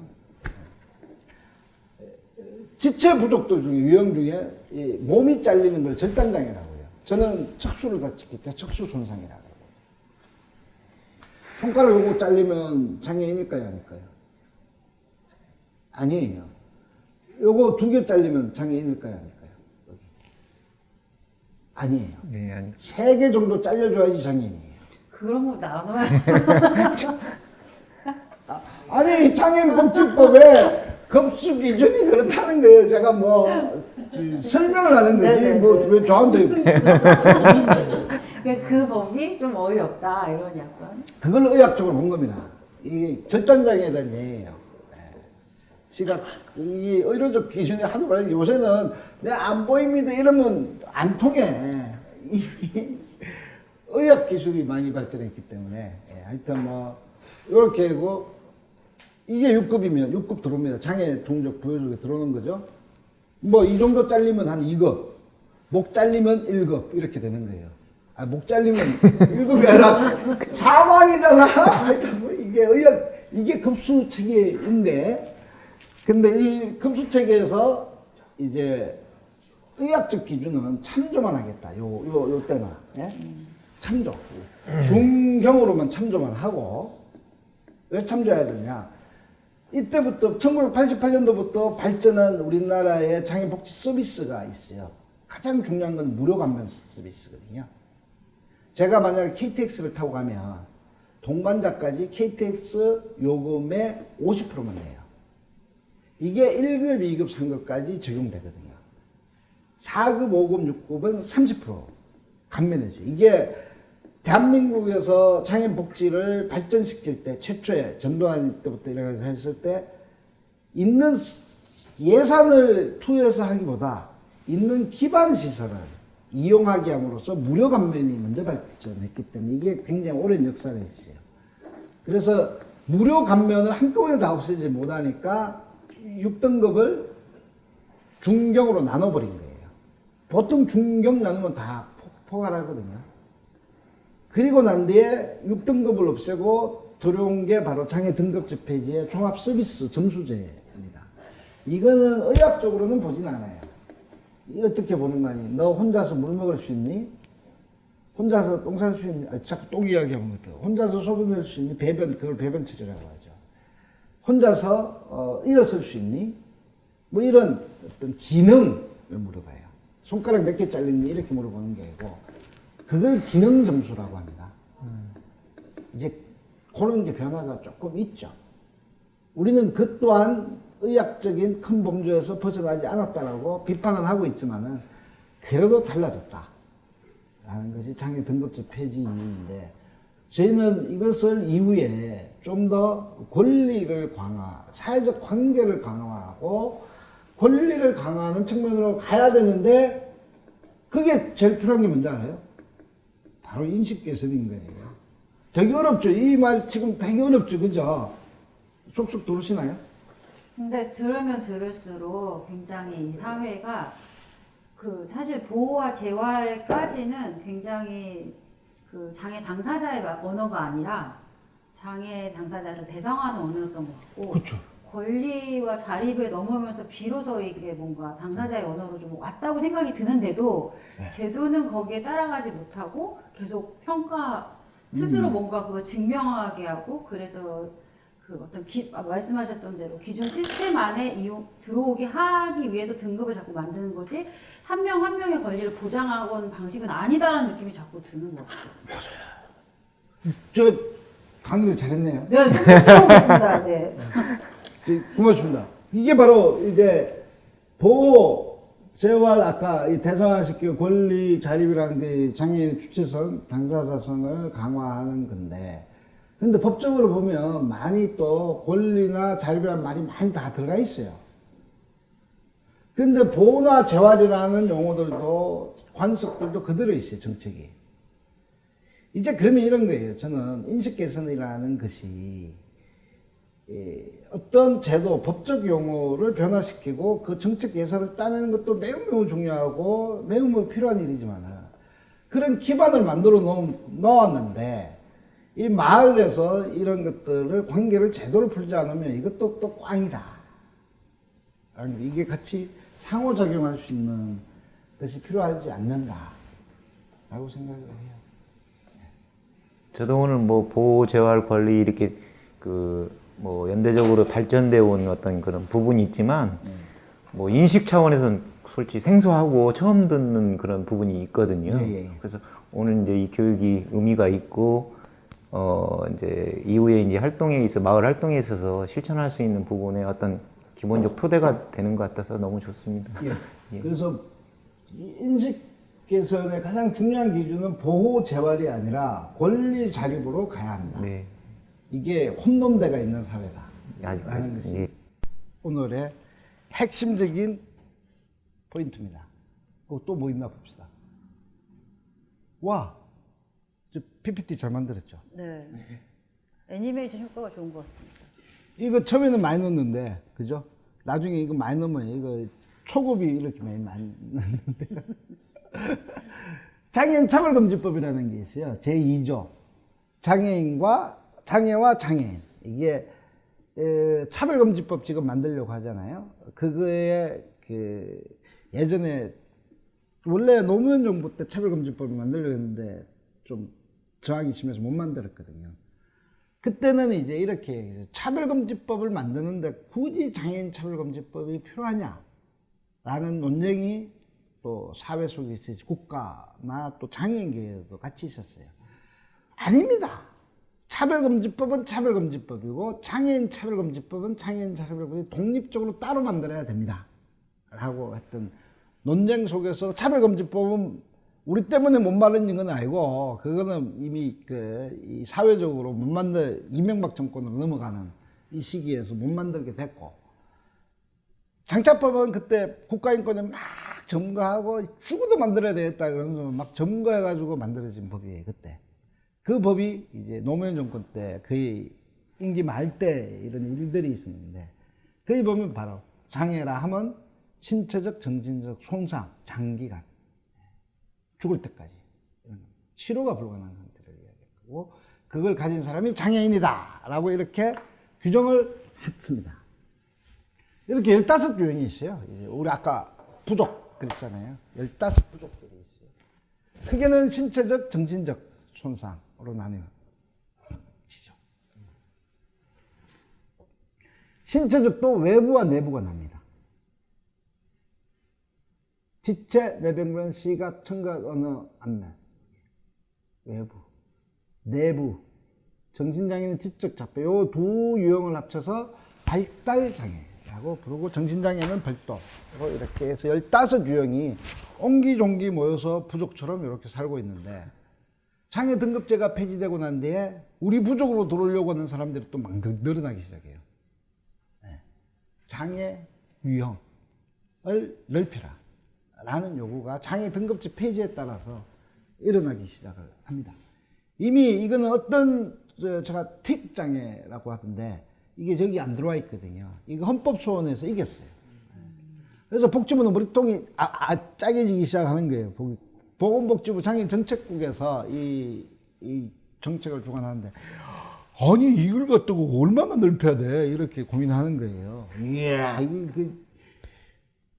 저는 답을 야 넓히지 말고 넓혀라 그래요. 왜냐하면 우리나라가 5%거든요. 전체 인구의 5%가 장애인이에요. 여기 보면 15유형이 있는데 이게 중증 1급에서 3급에서 중증이라고 경증은 4급 6급이에요. 이렇게 쫙 나는데 이건 또 뭐야? 네. 여기 보십시오. 요건 지체 내병변은 굉장히 많은 유에 속하고요. 네. 요거 지적 자폐 정신 심해 여기 없죠. 15유형 중에도 경증이 없는 유형이 있어요. 지적 자폐 정신 심장장애 호흡장애는 다 중증이에요. 급수가. 이게 이제 가장 매우 뜨거운 장애인계에서 등급제가 폐지되면서 간 이 개인별 서비스 중에 활동지원 서비스예요. 2006년 12년 기준인데 15유형 중에 하나, 둘, 셋, 넷, 5유형이 거의 다 가져가요. 이게 왜 중요한 거니? 지금 전체 7만 9천인데 대략 한 10만 명 정도 늘 것으로 예상했는데 이 오래된 자료인데 요 활동 지원 서비스라는 것이 장애인 정책에서 어느 정도 위치인가니 장애인 전체 예산의 이게 40%를 차지해요. 어마어마한 예산이. 이게 소위 주식회사에서 선도주 있잖아요. 선도주가 올린다. 그래서 장애인 정책에서의 예산에 가장 많이 올라가는 예산들입니다. 이게 바로 이 자립을 지원하기 위한 개인별 지원 서비스의 양이에요. 그런데 이것이 바로 5유형에만 이렇게 집중되어 있어요. 그래서 우리는 이렇게 이야기해요. 보다 더 많은 장애인들이 이 지역사회에서 제대로 살 수 있는 서비스를 더 다양화해라. 라고 했더니, 아이고, 그렇게 하겠다는데 안 해요. 왜 안 하는 줄 알아요? 돈이 없다 이거예요. 그래서 지금 이런 상황이다. 장애인 등급제 폐지 이후에 그 장애인에 대한 적어도 복지부 내에서의 장애인 정책은 권리나 자립으로는 방향을 틀었는데 여전히 이 보호나 재활이라는 정책들이 그대로 남아있고 이것이 2006년도에 장애인들이 한강대교를 6시간을 기하면서 만든 거거든요.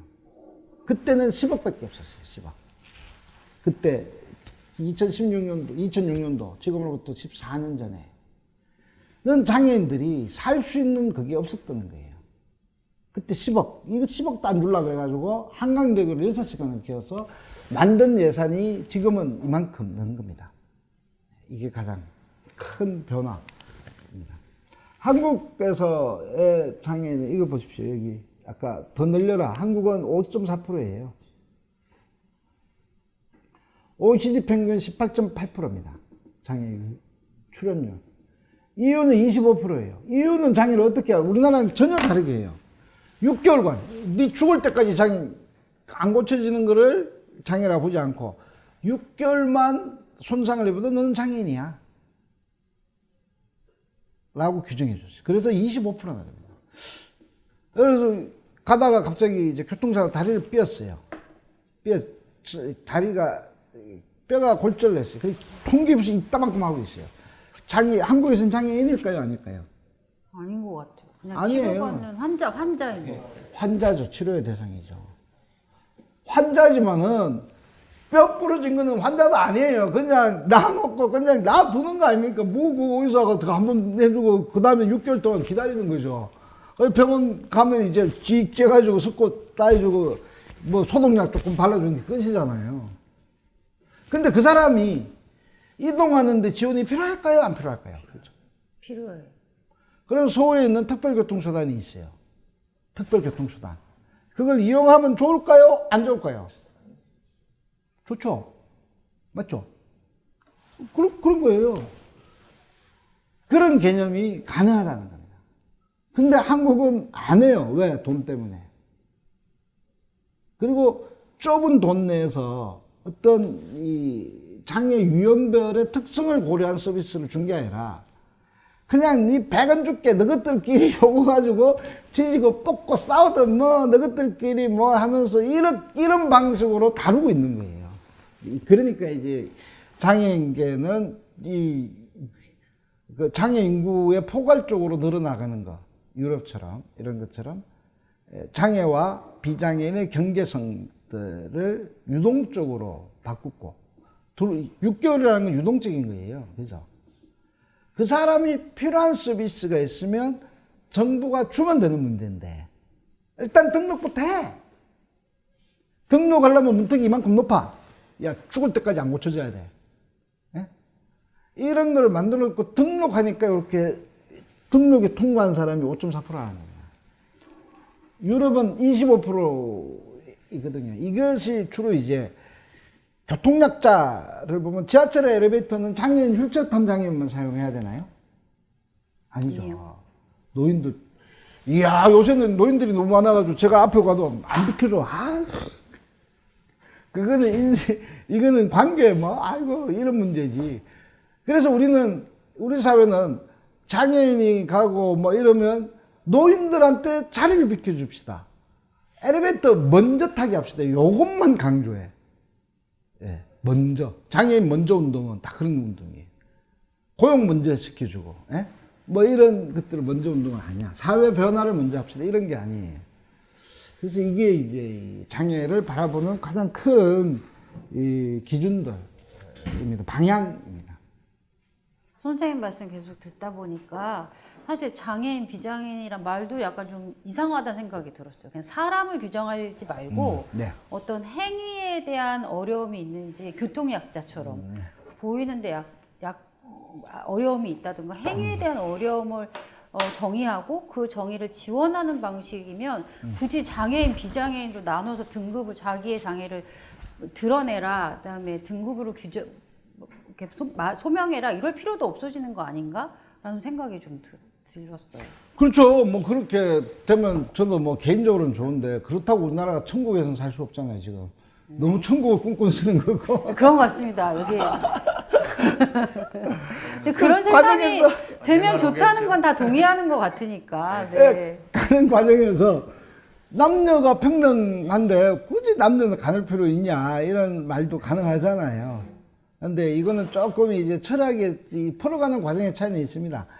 이 장애라는 것들을 정확하게 더하자. 정체성을 더하자. 그렇게 장애 개념을 이 등급을 이걸 갖추잖아요. 장애라는 정체성은 도대체 뭐냐? 아는 거예요. 부끄러운 것이냐? 이렇게 돼요. 어떤 분들은 어떤 분들은 굳이 장애라는 말을 드러낼 필요가 있겠느냐라고 이렇게 이야기를 하는 경우도 있어요. 그런 부분들에 대해서 무엇을 의도하고 무엇을 이야기하려고 하는 건 알겠는데, 저는 개인적으로는 장애라는 것들을 더 드러내야 된다. 여성의 문제를 풀면 나는 여성입니다 라고 이야기를 더 하지 않나요? 여성의 문제. 그렇죠. 워낙 말할 기회와 말할 자리가 없었던 사람이 더 많이 말을 해야 그래도 존재라도 드러나니까. 네. 그래서 굉장히 복잡한 철학의 문제라서 저는 철학자가 아니라서 기본적으로 그래서 이런 문제, 인식에서 이런 게 있어요. 나랑 미국에서 있었던 일이라고 하는데 그 장애 존재감 이런 건데 변호사 그룹이었대요. 변호사인데 장애인 변호사였어요. 하여튼 장애인 운동, 인권 운동 열심히 하다 죽었대. 그래서 옆에 있는 이제 비장애인 변호사가 그 사람 추도식 때 이런 발언을 했대요. 저는 이 친구, 예를 들어서 땡땡땡, 쟈안이라고 합시다. 쟈안이 평소에 자신은 장애를 못 느끼면서 살았다. 나라. 야는 장애 인인 줄 그렇게 장애인 운동했던 장애인으로 저는 생각하지 않았다. 라고 이야기를 주도했어요. 물론 좋은 뜻으로 한 거예요, 실제로는. 근데 거꾸로 여성 운동가가 딱 죽었어. 죽어가지고 남성이 갔어. 그 여성을 추도할 때 나는 이 사람을 여성으로 생각한 적이 없다. 라고 하면 여성들은 어떻게 생각할까요? 뭐 이런 고민들이 있는 거예요. 그래서 장애라는 것들을 오히려 더 명확하게 하고 이게 부끄러운 존재가 아니다. 하나의 특성이다. 존재감을 더 확인해야 되고 이런 것들도 고민해야 될 지점이 아닌가. 저 이제 들으면서 이제 선생님 말 덧붙여서 뭐 고재활 단계에서 관리 자활까지 오기까지 뭐 예, 저희들이 못했던 그 일들을 본인들이 얼마나 많은 노력이 필요했을까. 네. 그런 아까 말씀 투쟁이랄까. 네. 이런 것들을 조금 더 이렇게 말씀해 주시면 좀 더 네. 네, 지금 시간이 다 됐죠? 거의 다 된 것 같아요. 네, 그러면 너무 말을 사족을 많이 한 것 같고, 그러면 본론적으로 이 가난하다, 뭐, 이렇게 조금 더 이야기를 하려고 했는데, 장애 실태조사에 대한 이야기, 그리고 이제 이 경제적으로 얼마나 취약한가에 대한 이야기가 있고요. 또 아름답게도 대한민국은 최저임금에서도 적용을 제외시켜줘요. 참, 대한민국 참 아름다운 나라예요. 이게 손석기가 1988년도 88년 11월 1일 날 집에만 있는 장애자까지 확인해서 이것까지 다 보기가 시간이 없죠.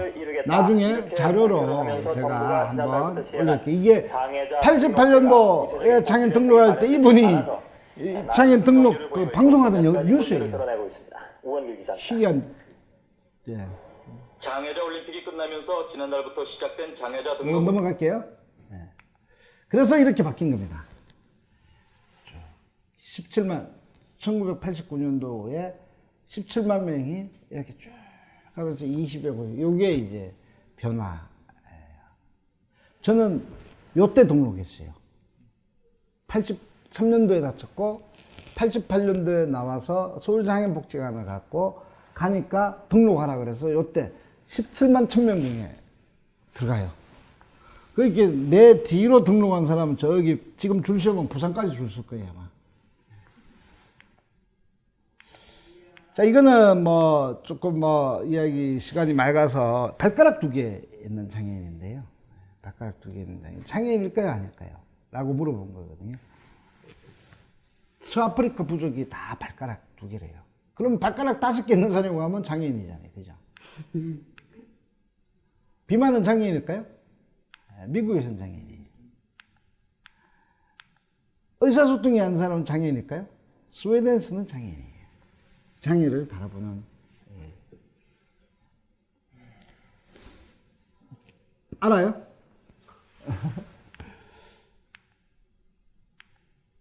이게 대학 수능시험에 나왔는데 목이 긴 따야에서 까렌족에 이거거든요. 마을 여신들 어떻습니까? 좀 불편하지 않을까요? 좀 이상하지 않아요? 근데 이 사람이 이 마을의 미녀거든요. 미녀라고 하더라고요. 수능에 있어 이렇게 하는. 저 휠체어 타니까 불편하겠죠, 그죠? 불편해요, 실제로. 그리고 또 남자인데 이렇게 머리가 이렇게 길어가지고 이상하죠, 그죠? 우리 어머니 돌아가신 어머니 맨날 이상하대요. 그럼 이상하고 불편한 박경석은 미남이죠, 그죠? 너무 억지. 네. 너무 억지적인 주장인가? 아니 또 바라보는. 갑자기 물어보셔서 당황한 거. 이건 제가 드리고 싶은 말씀은 디세블링 소사이티다.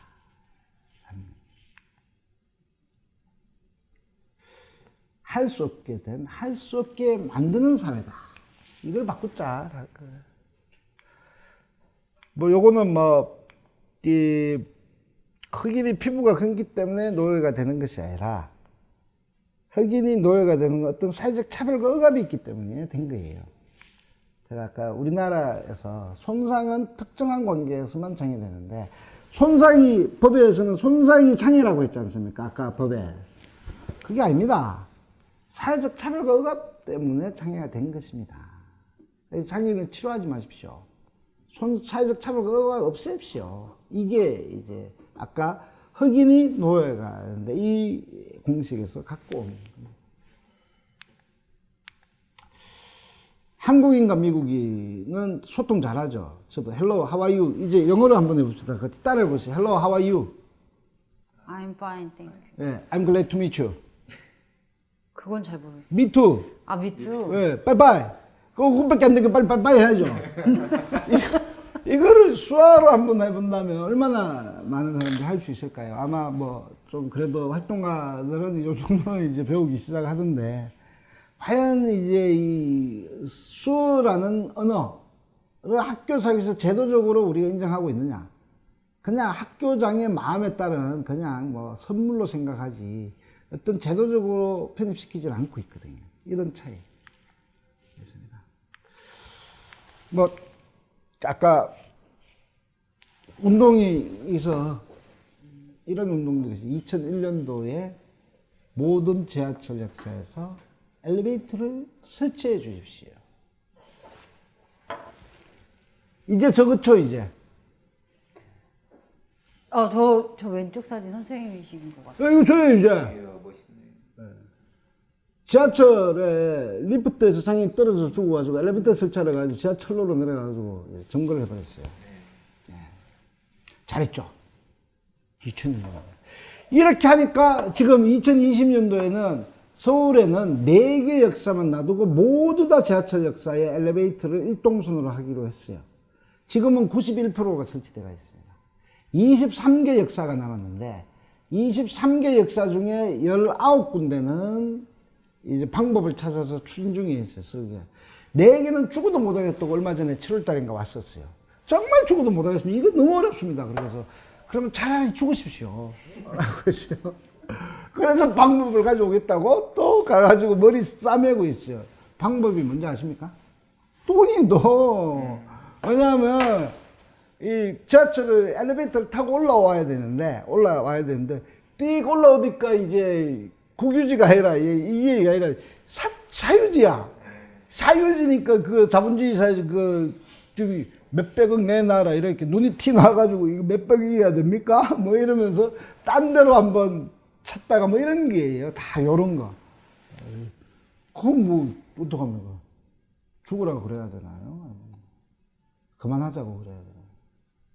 2001년도에 오이도역에서 장애인이 리프트를 타다가 떨어져 죽어서 저희는 모든 지하철 역사에 엘리베이터를 설치하십시오. 2017년도에 신길역에서도 또 떨어져 죽었어요. 지속적으로 떨어져 죽었고, 그래서 2024년까지 대한민국 수도에 있는, 수도권에 있는 모든 지하철 역사에 엘리베이터를 다 설치하는 걸로. 그래서 지금 91% 이렇게 바뀌었어요. 이거 하니까 나중에 제가 뭐 지하철 탈 때 이 엘리베이터 탈 때 제가 안 받을게요. 요금. 나이 드시면 더 타세요. 지금도 가끔 탈 때가 있는 것 같아요. 그래요? 짐이 많거나 뭐 유모차를 정말요? 끌고 가야 된다거나. 정말요? 네. 이런 질문을 하더라고요. 저는 다 타십시오. 이건 노약자 우선이라고 해놨는데, 아니 뭐 젊은 사람도 타면 되죠. 뭐 물건 갖고 타고 뭐 타면 됩니다. 그래서 어차피 같이 탈 거 2개 만들어 달라고 그랬어요. 1개만 만들지 말고 2개 만들면 되는 거 아니야. 그럼 다 앞에 가는 거 아니야. 그래서 2개 만드는 운동을 하는데 같이 해줄 수 있어요? 네. 양천 지역의 지하철은 다 2개 만들어 주세요. 종로구는 우리가 맡을게요. 좋은 거, 그거 한번 해보면 좋은 것 같습니다. 네. 원래 박원순 시장이 돌아가서 그 전에 우리한테 약속한 내용이에요. 돌아가지고 난 다음에 또 하여튼 유야무야 됐지만 하여튼 2개는 다 만들 거예요. 그럼 우리 같이 화이팅! 2개. 화이팅. 예. 버스도 같이 타자. 이거 또 저예요. 사진마다 조금씩 다른 이유는 뭘까요? 분노의 조절이 조금씩 달랐던 모양이에요. 그래서 네. 이땐 죽을 각오를 했어요. 이게 세종회관에서 버스 잡고 저상버스 도입해달라라는 투쟁이었어요. 모든 버스를 해달라라는 거였는데 이것도 25년도까지 서울은 100% 하기로 했어요. 그런데 내년도에 뭐 코로나 때문에 돈 없다 그러면서 야나들이 또 안 하려고 200억을 또 200억 그러니까 좀 돈 많나? 버스 도입에 200억은 뭐 그거 큰 숫자는 아니에요. 그들의 계산 방식으로는. 그래서 코로나 때문에 못 하겠다는 거 그러면 코로나 갖고 올게 그랬어요.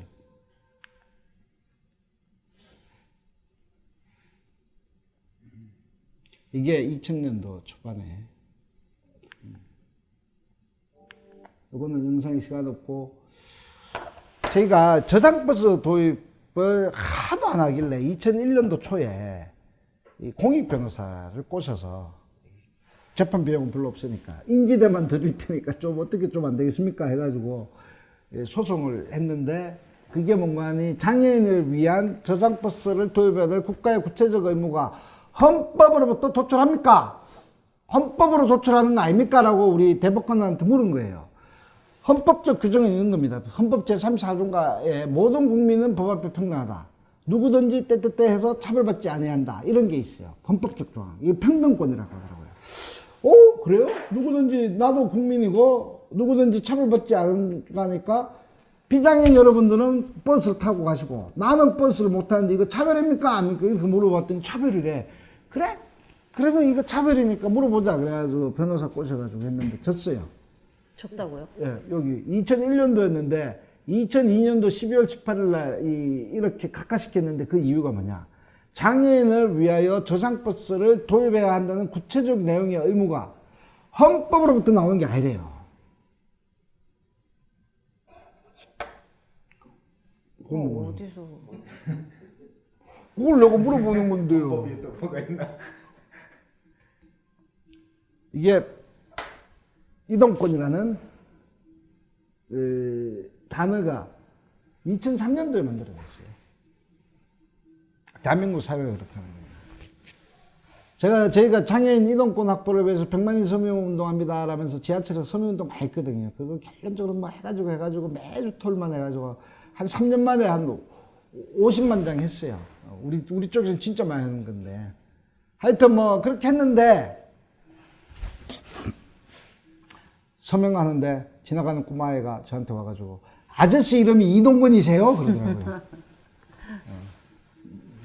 저는 이동건이 아니라 장애인도 안전하고 편리하게 이동할 모든 교통수단을 이용해서 이동할 권리를 가진다라는 것이 이동권입니다. 이거를 얻기 위해서 우리는 2001년도에 오이도역에서 장애인이 떨어졌고 2002년도에 발산역에서 장애인이 떨어졌고 2017년도에 신길역에서 장애인이 떨어졌고 그래서 지금도 아직도 2020년도에도 저희는 투쟁하고 있습니다. 모든 지하철역에 엘리베이터를 100% 설치하는 것과 그리고 저상버스 모든 교통수단을 안전하고 편리하게 차별 없이 여기는 장애인이라고 이야기 안 해놨어요. 어떻게 해놨나요? 교통약자라고 해놨어요. 우리나라의 교통약자가 한 30% 40% 됩니다. 아까 이야기했던 여러분들도 뭐 이거 끌고 갔는데 이거 뭐냐 영상 장비 지금 차로 왔잖아요.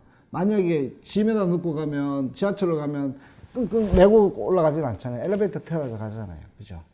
그렇듯이 뭐 교통약자의 개념들 속에서 장애와 비장애라는 정체적인 관계, 정체성을 가진 관계, 그리고 함께 살아갈 수 있는 차별 없는 장벽들을 이 장벽을 차별 없이 무너뜨리는 관계를 형성하는 것이 장애 인식 개선의 80%, 20%는 같이 아름답게 커피도 한잔하면서 커피도 한잔하면서 네, 좋습니다. 대화도 많이 나누면서 네. 이렇게 알아가는 것이 중요하지 않을까 싶습니다. 네, 어떻게 들으셨나요, 선생님? 아유 뭐 지난번 강의도 그렇고 이번 특히 이렇게 잘 모르던 것들을 알아야 인식해야 이해하고 그냥 그냥 단순히 그 시혜적인 동사적인 감수성이 아니라 올바로 알았을 때, 제대로 알았을 때, 뭐 이후의 마을이든 제 주변이든 조금이라도 행동할 수 있는 어떤 그런 기반이 될 것 같아서 너무 또 좋은 거 많이 배운 것 같습니다. 아, 그래요? 고맙습니다. 네, 저는 계속 이제 역사를 보게 되고 특히나 이게 담론이 변하면서 자꾸 동네에서 같이 활동했던 그 장애인 활동가들이 떠오르면서 이제서야 저희가 익숙한 우리 같이 맨날 만나는 사람 중심 장애인 자립생활센터, 사람 사랑 장애인 자립생활센터, 장애아 사회 등등의 이런 이름들이 다 이게 더 새롭게 오는 것 같아요. 네, 그래서 권리를 보장하고 자립을 지원하는 방식으로 우리가 마을 활동을 하면서도 이런 거 서로의 권리를 보장하고 서로의 자립을 지원하는 방식에 이렇게 좀 생각이 좀 바뀌어 가야 되지 않을까라는 생각이 들었고요. 아까 이 어떤 문장을 봤었는데 저는 사회가 장애를 만든다라는 이 말을 조금 더 우리 마을로 갖고 오면 마을이 장애를 만들 수도 있겠다는 생각이 드는 거예요. 그쵸. 네, 접근하지 못하게 하는 어떤 턱들, 네, 그리고 소통하지 못하게 하는 언어를 모르는 것들, 뭐 이런 것들이 장애를 만들고 있는 거 아닌가 이런 생각이 들어서 마을 활동을 하면서 장애인 인권이 필요한 이유를 조금은 더 좀 느끼게 되는 것 같은 시간이었습니다. 네, 선생님. 마지막으로 네, 저희 그 양천 지역에서 활동하고 있는 활동가들, 뭐 주민들에게 앞으로 모두가 행복한 마을을 만들기 위해서 아까 양천구에 있는 지하철역에 엘리베이터 2개 만드는 운동 해보자고 하셨는데 그것도 좋고요. 네. 어떤 것도 약간 이거 같이 응원의 해보면 말씀이요. 네. 아, 예. 아까 뭐 이야기 하셨는데 양천에 사람 중심 뭐 네. 장애인 자립생활 자립센터도 있죠. 네네네. 뭐 친하게 지내시나요? 네네네. 그렇구나. 안부 좀 전해주시고. 여기 양천이 그런 활동들을 열심히 하고 있는 지역 마을이기도 하죠. 더 열심히 해서 양천의 지역에 뭐 배리어프리라고도 하고 무장애 도시 마을이라고 하고 뭐 이런 유니버셜 마을 만들기 유니버설 뭐 이게 활동들을 하고 있습니다. 그게 다 비슷한 개념들 속에서 네. 이제 약간의 차이는 있지만 그런 관계 속에서 더 많이 만나시고 그리고 양천이 변해야 이 수도 서울이 변하고 수도 서울이 변하면 대한민국이 변하고 대한민국이 변하면 세계를 제패한다. 뭐 이 세계까지 세 개까지 네. 가장 그 자기의 지역 단위의 생활 단위가 변하는 것이 큰 목표죠. 뭐. 아무리 꼭대기가 변해도 이게 아래로 내려와서 물처럼 흐르지 않으면 무슨 소용이 있겠습니까? 그래서 안부도 전하고 투쟁도 열심히 하자고. 네, 알겠습니다. 고맙습니다. 네, 감사합니다. 네, 5번째 강의 장애인과 비장애인 모두가 행복한 마을을 어떻게 만들까? 인식부터, 단어 사용부터, 개념부터 약간 바꾸지 않으면 안 되지 않을까 이런 생각이 좀 들었고요. 하나 안내를 드리면 다음 주는 이제 어린이 청소년 인권에 관한 강의를 하는데요. 강사 선생님이 학교 교사시다, 현지 교사시다 보니까 학교를 마치고 좀 오셔야 돼가지고 3시가 아닌 4시에 네, 다음 주 마을인권 강의는 3시가 아닌 4시에 찾아뵙는 걸로 하겠습니다. 그러면 또 한 주 동안 건강하시고 안녕히 계세요.